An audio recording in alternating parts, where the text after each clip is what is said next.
Hello, hello. Happy Monday, everyone. Welcome. I am Meredith. I am here with our message for the 30th of June, the last day of June, 2025. We have the sun in Cancer. The moon has moved into Virgo as of yesterday. Pluto's still hanging out retrograde. We have the good tarot on the table, and what a shuffle. Everything except for the last card came out in twos. Well, let's just jump right in and see what's on offer to us in this beautiful energy atmosphere. How is it charged? Guaranteed to be interesting with this many cards on the table. All right, our first set of two. Ten of Swords, calling all self-mastery. That's what this card's about. You know, we've been kind of heavy with tens lately, which is fantastic because tens are all about fulfillment. So in the Ten of Swords, or Ten of Air, according to the good tarot, you have the Ace of Swords to the power of 10. So that's brilliant clarity, everlasting strength, and then some to the power of 10. And in the Suit of Swords, we're in some of the mental realms. And in traditional tarot, you see a character pinned to the ground with 10 swords. Or sometimes like Lightseers. I love in Lightseers the characters walking onward. And that's just the message of the Ten of Swords. The journey from Ace to 10 is full of education, wisdom, knowledge, learning, applying our learning, learning some more, right? And then you gain more and more self-mastery through experience and wisdom. Hopefully. Anyhow, in the Ten of Swords, we have great self-mastery, a fulfillment of self-mastery. So we've reached some sort of level of adeptness, let's say, within our own journey. And how are we applying that? What's it paired with? Six of Water, Six of Cups. Ooh, a channeled message. I know the nickname for this card is Soulmate card. However, this is the connection. This is the union as I see it in tarot and my intuition. It's the union of the soulful presence informing the waking consciousness. And if ever there's a soulmate relationship, it's there. It's you and your waking consciousness channeling your eternal and divine self. And it's coming out of great self-mastery. So we are likely receiving a message from our eternal self, our eternal soul that has great meaning in the now. Let's see what comes next. This energy to me, gosh, I have goosebumps on my back, along my spine right now, because these two cards together speak to an ancient knowing. And we're channeling that into the now. Next set of two, the Call. That's Judgment. That's a resurrection card. So something, see, ancient energy. We're bringing something forward. We're resurrecting something of our soulful experience. And it may not be limited to this lifetime if you believe in more than one lifetime.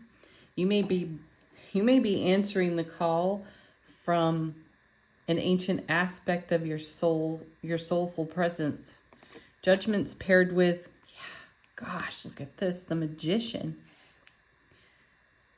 You know, the message I'm getting here is that, well, let's stick to this life because this is the one we're conscious of right now. This feels,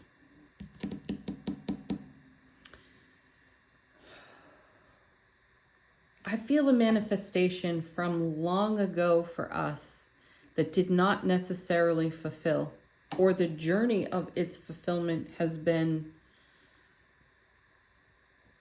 really expansive and taken us down a lot of rabbit holes. And as we revisit it in hindsight, we can see how it has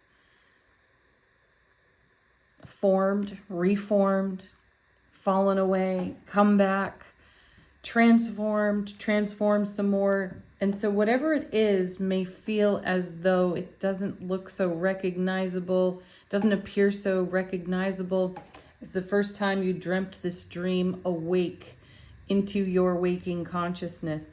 Whatever this is, it feels like a manifestation long in creation. And for some of us, we may have let it go, which might have been the best thing that we could ever do, right? Perhaps we even thought it just won't happen. However, it stayed in the heart of the universe, and I feel like something's coming of it. We're making magic in the now that is exceptionally fulfilling, and we're answering an ancient call within ourselves to fulfill whatever it is. You fill that in for yourself.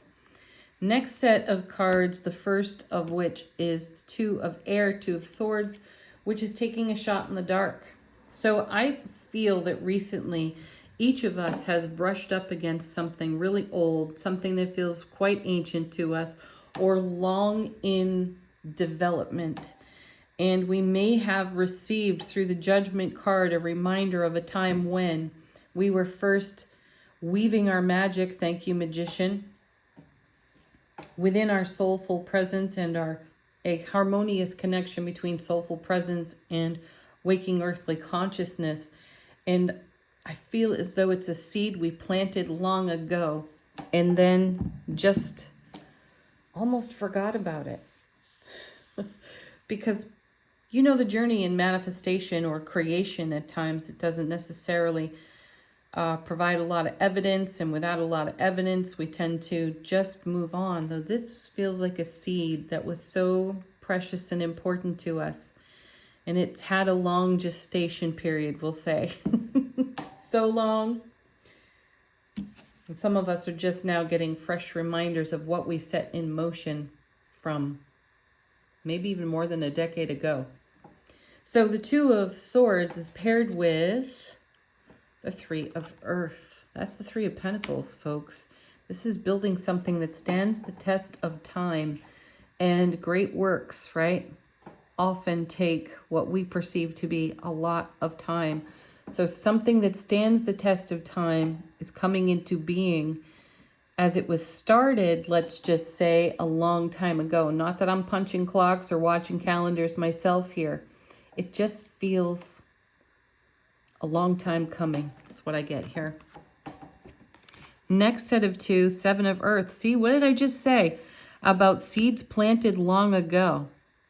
You don't dig them up to check on them, right? To see if they're growing, to see if they're germinating, if they're taking root, if they're sprouting. You just don't do that. I feel like this has been in no other way to put it for me right now. It's been in the belly of the Empress for a long time. Creation, where probably quite heavily pregnant with this, and it's about to be birthed into our waking consciousness in the now. And I have the feeling that it's going to be a great surprise and a tremendous delight. And it may come in a very subtle, precious way. Back to this feels ancient and precious. Now, paired with the Seven of Pentacles is the King of Pentacles. Yes. Oh my gosh. This is so fantastic, folks. Pinch yourselves, because, you know, we talk about the King and the Queen of Pentacles, and we talk about their ripple effect and how they set something in motion in it, and it ripples out for a long, long, long way in our energy field. And I sense that this is a return of fulfillment for a ripple we set in motion who knows how long ago. In the concept or construct of time that humans make here on the planet, it feels more than a decade. Woo. And then look at this, Queen of Water. So we have two highly intuitive cards on the table in the Two of Swords and the Queen of Water. She's the Queen of Cups. This is heart-centered, heart-focused. She holds the Ace of Cups like the King. And it's love, bliss, joy, and happiness, completely channeled, completely guided by soulful presence, spirit, the divine all. And she is receptive. You know, in the feminine energy, we are receptive. So our divine masculine is blessing our divine feminine, and we are receiving the magic we set in motion long, long ago. Ooh, that's exciting. Wow. Let us know what it is, folks. If you like on the channel, leave a comment. Tell the class. All right, bottom of the deck. How's the universe helping us out behind the scenes? Look at this, High Priestess now. So we have the Two of Swords, the Queen of Cups, and the High Priestess. You know, you can't make this up. Our cards that we have pulled on this tarot table for months and, well, even years all along, they encourage us always to come to our intuition. It can be soft, it can be subtle, it can be super quiet. Though if we're listening and we're following through, and we're awake, aware, and alert with ourselves, we get to channel that intuition into our creation. And we have got powerful creation here on the table with 3 intuitive cards, the 3 of Pentacles here, building something that stands the test of time. You have the 3 of Earth, 3 of Pentacles, the 7 of Earth, Pentacles. These 2 make the 10. This is all about our legacy of happiness. And I'm not going out on a limb to tell you. This is something we all set in motion, whatever it is for each one of us, a very long time ago. And it has been growing, developing, becoming, and now it's blossoming. And the only way to really see, feel, perceive, and know it, my sense is through your intuitive, soulful presence and awareness. But celebrate the heck out of it. Whenever you see evidence, whenever you are reminded of what it is you set in motion long ago, celebrate the heck out of that. Next card, seriously, Death card. That's another thing that happens a lot on our tarot table here, is that when the High Priestess shows up, the Death card's not too far away, and vice versa. So Death and the High Priestess, a huge and powerful connection, because this is all about transformation.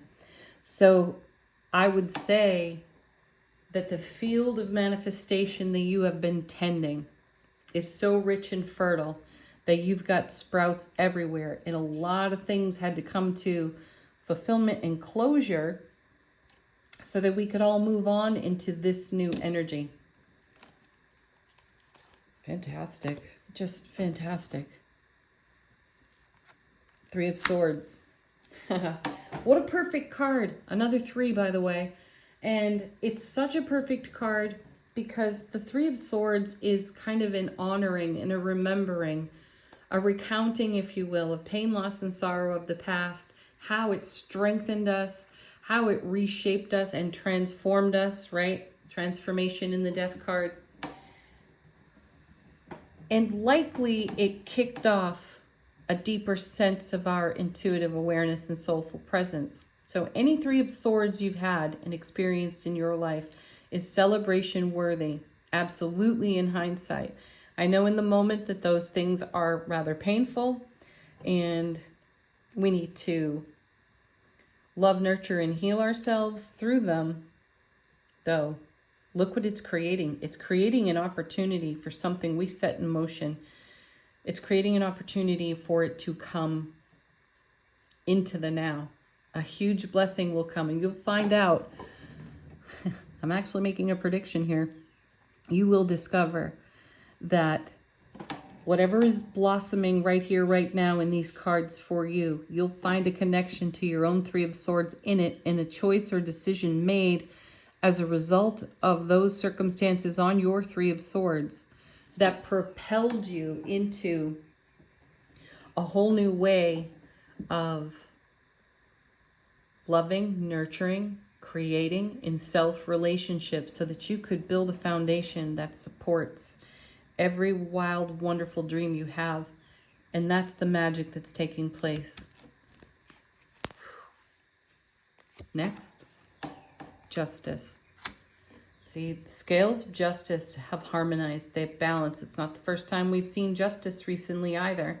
This card's been showing out a bit in our card readings, and it's not one that comes up very often. So something has harmonized for us. And then we have, perfect, the 9 of Wands. This is the card that, you know, the character on the card typically looks a little battered and weary, and could use a bit of a break. But this is the card where we dig our deepest for our endurance to go the distance.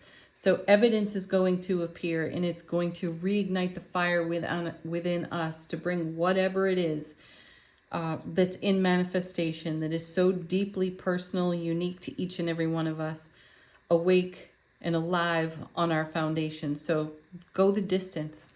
Do what you need to do to bring your dream to fulfillment. New information incoming, page of air. Again, intuitive, I feel. Knight of Cups here, carrying the Ace of Cups. Where's it going? Into the quest, the beckoning quest of the Hermit. Also a 9 to go with this 9 of Fire, 9 of Wands. Go the distance. Don't quit now. The Moon. Some of your signs may be very subtle and at times difficult to see. That whatever you're meant to see isn't necessarily meant to be seen by your naked eye. It's from your third eye, your inner eye, your intuitive eye. And another 10, the 10 of Wands, the 3 of Wands, the Emperor. Yes, this is fabulous. Keep going. Don't stop now. Fulfillment is at your doorstep. All right, angel answers. Ask a question of this deck if you have one. Allow it to confirm the reading on the table or be a fresh message altogether. So we have some falling out. Get more information. Maybe I just saw a journal in my mind's eye. Or we have helpful people next. Perhaps a conversation with one of your longtime besties will help you bring to life some of the information that is waking within you. You know how these collaborative conversations can really ramble and go all over the place with your besties, right? And then you discover, you make connections and discoveries in your conversation that will relate you to this message and give you incredible inspiration for your 9 of Wands moments where you need to dig deep for the energy to do what needs doing. Romance. Yes, this is the law of attraction and the power of love right here. This is you romancing the life of your dreams onto your foundation. This is you meeting you. This is like a representation of the 2 of Cups, you showing up in the way you desire to be met. Next.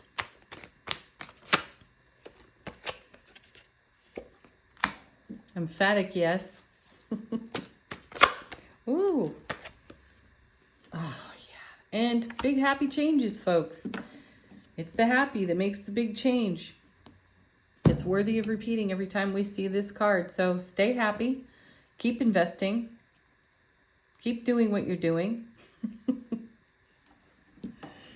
Shock the heck out of yourself. Be surprised. Be delighted. Final word on today's message from angels and ancestors. How is our soulful presence informing our waking consciousness? As if we need more, right? Because there's all this.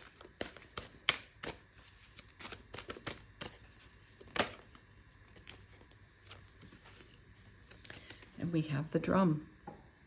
Dream and journey. How fitting, how perfect. We'll leave it there. Have the best Monday, last day of June ever. 2025. Peace, love, joy, laughter, happiness. Namaste.